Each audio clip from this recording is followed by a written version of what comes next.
Domo arigato, Mr. Roboto.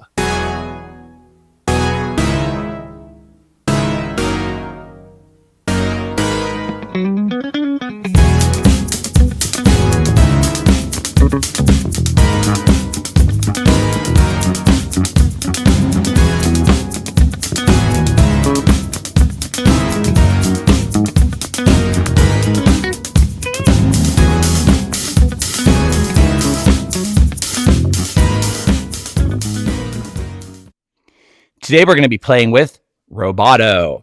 And Roboto is a robot. He was sort of the requisite robot character of the Masters of the Universe.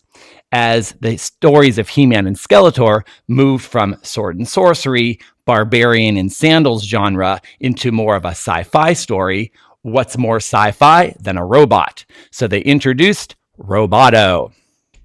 Now, Roboto was tons of fun to play with for a kid because his gimmick was that when you would turn his waist, his inner gears would move and his mouth would flap up and down. And he also had different interchangeable weapons that you could put in and out of his arm. When they re-released him in the 2000s, he also had that gimmick. If you took off his armor and twisted his waist, you could see the gears moving. And he had all kinds of cool weapons and things that you could launch out of him. Also in the 2000s, he took on sort of that hulking look, which is what he currently looks like in the new movie coming out. Now, Roboto has had a variety of narratives, backstories, and origin tales. In one version, he's an alien from the planet Robotica, where everyone is a robot. In another version, he was the creation of Man-at-Arms. So he was sort of like an ultimate weapon or some sort of invention that Man-at-Arms had made. And in yet another version, it's a little bit of both. He was an alien that had crash landed on Eternia and was damaged, and so Man-at-Arms helped fix him. Whichever version of the story of Roboto you like, one thing that was sort of a constant theme of it was that Man-at-Arms was his father figure. And we also know that Man-at-Arms was the adopted father of Teela, and so that kind of made Roboto and Teela siblings.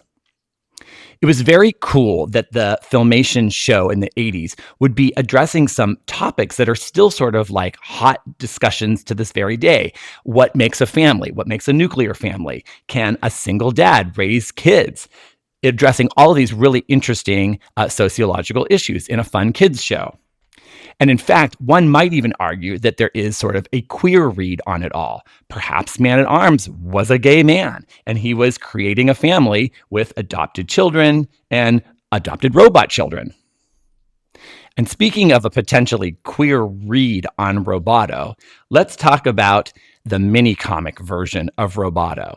So the main version of Roboto that people are familiar with has like the blue arms and the red face. I kept that one in the packaging, but I did open the mini comic version of it with the more orangey look and the hilarious heart on his chest.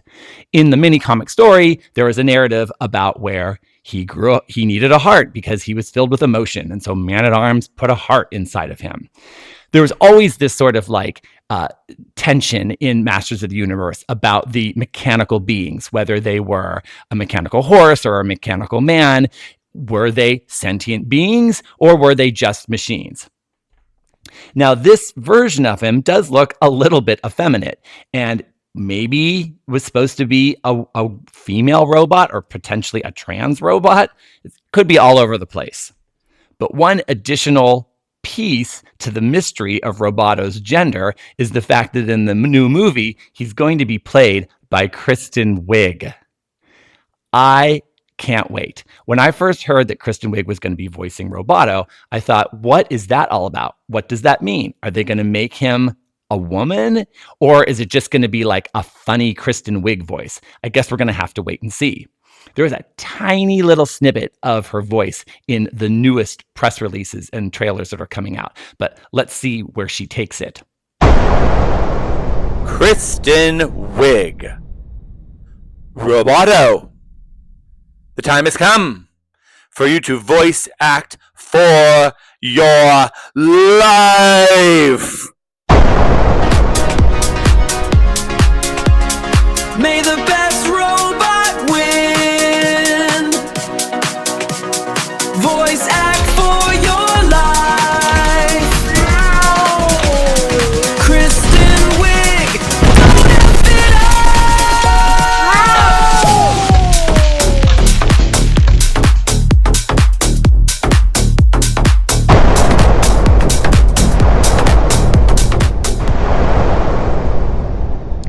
Another thing about some of the footage that I've seen in the trailers for the new movie that tickles my fancy is that when you see the heroes walking across the potential dangerous desert landscape to get to Snake Mountain, it kind of reminds me of The Wizard of Oz, where you've got the female and her guy friends and a robot like the Tin Man and the beastly sort of cowardly lion. It has that sort of group silhouette to it, which also existed in Spaceballs. The robot character in Spaceballs, Dot Matrix, was played by the incomparable Joan Rivers. So now they're having the robot voice be played by another brilliant female comedian. I can't wait to see what happens. So thanks for joining me as we had some fun with Roboto, and I hope you all have a wonderful, good journey.